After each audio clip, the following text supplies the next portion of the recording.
The Story of Viola Desmond. Viola Desmond was an African-Canadian woman from Nova Scotia.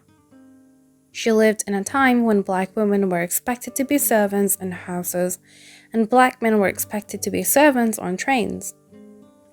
From a young age, Viola dreamed of having her own business. By 1946, she was making her dreams come true.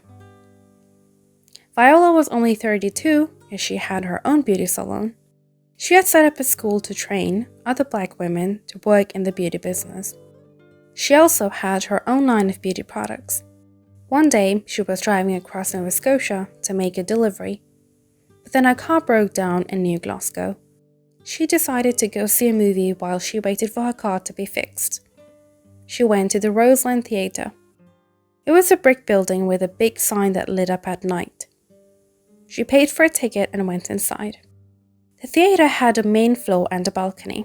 Viola sat on the main floor because her eyesight was poor and she needed to be close to the screen. Just as the movie started to play, she felt a tap on her shoulder. A staff person told her she could not sit there. Her ticket was for the balcony. Viola went back to the ticket booth. She asked for a ticket for the main floor. The ticket seller said, "We don't sell tickets on the main floor to you people." That's when she realized that the balcony was for black people. The main floor was for white people. Viola said that she could not see from the balcony. She put the extra money for a main floor ticket on the counter. The ticket seller would not take it. But she went back to her seat anyway. That's when the manager came in. He told her to move to the balcony or he would call the police. Viola told him to go ahead. She wasn't moving. She was doing nothing wrong. Sure enough, the police came. They asked her one more time to move. Viola said no. So the police grabbed her by the arms and took her from the theatre. They had to drag her. "I just sort of went limp," Viola said. "I wasn't going to make it easy for them." The police took Viola to prison. She sat up awake the whole night. The next day she was taken to court. Nobody had told her that she could call a lawyer, so she had to argue for herself. She didn't know how courtrooms worked and she was found guilty. Her husband begged her to forget about what had happened and move on, but Viola bravely took the case back to court. Sadly, she lost once more, but Viola's case brought many people together to fight for equal rights in Nova Scotia. They kept up the battle, and in 1954, the province finally got rid of the laws that made it legal to treat black people differently from white people. People of color are now equal under the laws of Canada. However, racism is alive in many Canadians' hearts and minds. Viola's story invites us to ask, what can we do to make sure that history does not repeat itself?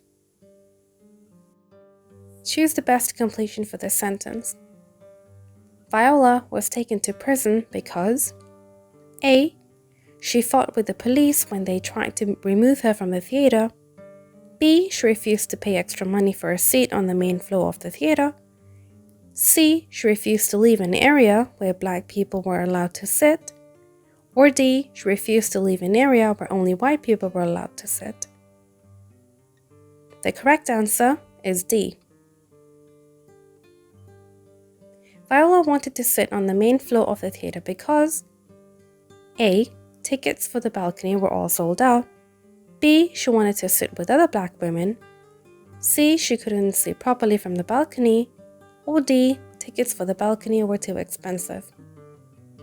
The correct answer is C. Which event happened last? A. Viola was found guilty a second time. B. Viola's husband asked her to forget about her arrest. C. Viola went back to court. Or D. Many people started fighting for equal rights in Nova Scotia. Well, evidently, the correct answer is D. Choose the best completion for this last sentence. Viola Desmond, blank. A. Was born in Nova Scotia but immigrated to Africa. B. Was born in Africa but immigrated to Canada. C. Worked as a servant in Nova Scotia. Or D. Was born in Canada. The correct answer is D. Viola Desmond was born in Canada.